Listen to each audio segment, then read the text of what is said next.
নমস্কার, আমার আজকের ভিডিওতে সবাইকে স্বাগত। আমি রাধাষ্টমীর ব্রত কথা শোনাবো।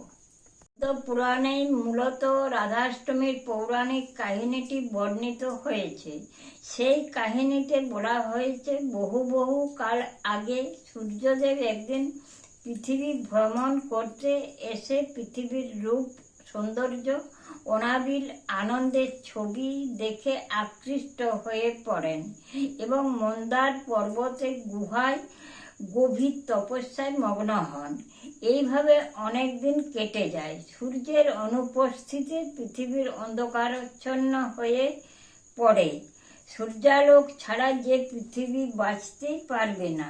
তখন বাধ্য হয়ে ভীত সন্ত্রস্ত স্বর্গের দেবতারা শ্রীহরির শরণাপন্ন হন সাহায্যের জন্য। শ্রীহরি অর্থাৎ শ্রী বিষ্ণু তাদের সকলকে আশ্বস্ত করে ফিরে যেতে বলেন। তারপর মন্দার পর্বতের গুহায় তপস্যারত সূর্যের সামনে উপস্থিত হন তিনি। সূর্যদেব তখন আহ্লাদিত হয়ে বলেন যে শ্রীহরির দর্শন পেয়ে তার এতদিনের তপস্যা সার্থক হয়েছে। সূর্যদেবের সাধনায় তুষ্ট হয়ে শ্রীহরি তাকে বর দিতে চাইলে সূর্যদেব বলেন, আমাকে এমন একটি গুণবতী কন্যার বর প্রদান করুন যার কাছে আপনি চিরকাল বশীভূত থাকবেন।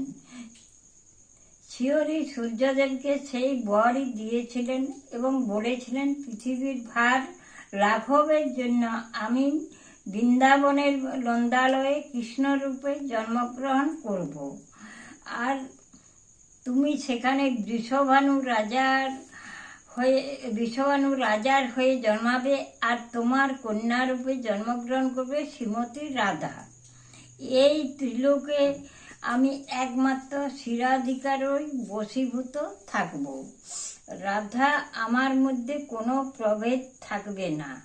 সকলকে আকর্ষণ করার ক্ষমতা আমার আছে, কিন্তু এই জগৎ সংসারে একমাত্র শিরাধিকারী আমাকে আকর্ষণ করতে পারেন।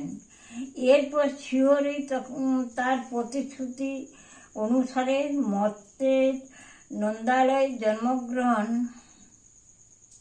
করে বৃষভানু রাজার হন গোপকন্যা কীর্তিদার সঙ্গে তার বিবাহ হয়।